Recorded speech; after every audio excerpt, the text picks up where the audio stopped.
The easing of COVID restrictions have inevitably led to nightclubs reopening, and venues across the country have seen masses of people returning to nightlife. However, since the start of Freshers at the end of September, there has been a stark increase in the number of spiking incidents reported by students. In response to this, a campaign has been launched across the country pushing for a girls' night in on Wednesday the 27th of October, calling for a boycott of nightclubs on that evening in order to encourage them to increase safety measures.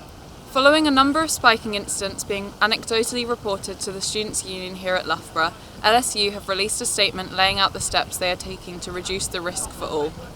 Among other measures, the Students' Union intends to recruit welfare officers to provide on-site pastoral support for students during nights out, upgrade and install additional CCTV cameras across our venues. Many of our security staff will be wearing body cameras to support gaining footage of incidents. Increasing the number of searches conducted on entry. We have introduced stop tops drink covers behind every bar alongside our existing bottle tops. These are free of charge for all students and can be requested from any member of the bar staff. LSU have implemented a new and improved medical service provision delivered by qualified healthcare professionals, which provides on-site medical treatment and advanced welfare support for the best interest of student safety.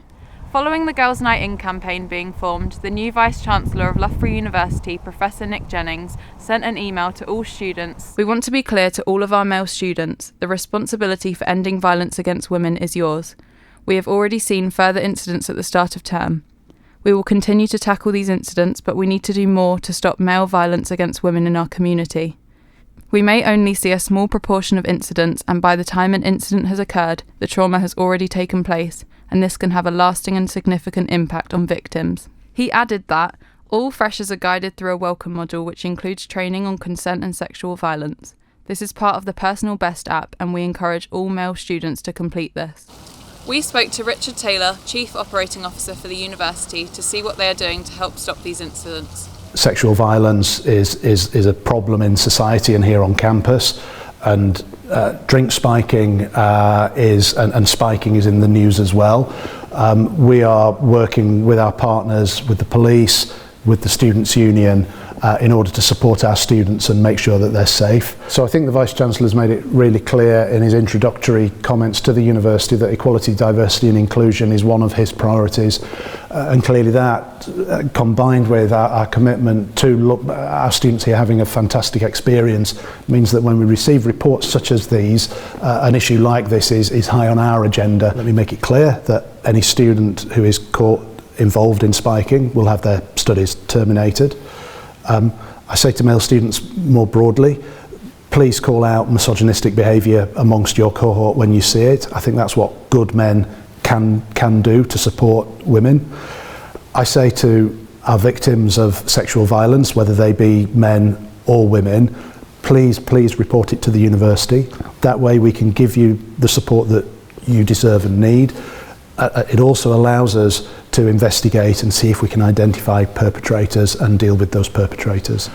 So what I can assure victims of is if they bring forward and they make a complaint, they can do it through our reporting system. We will treat those complaints seriously and we will look into them. Since the start of the year, the university have received 10 reports of incidents of spiking.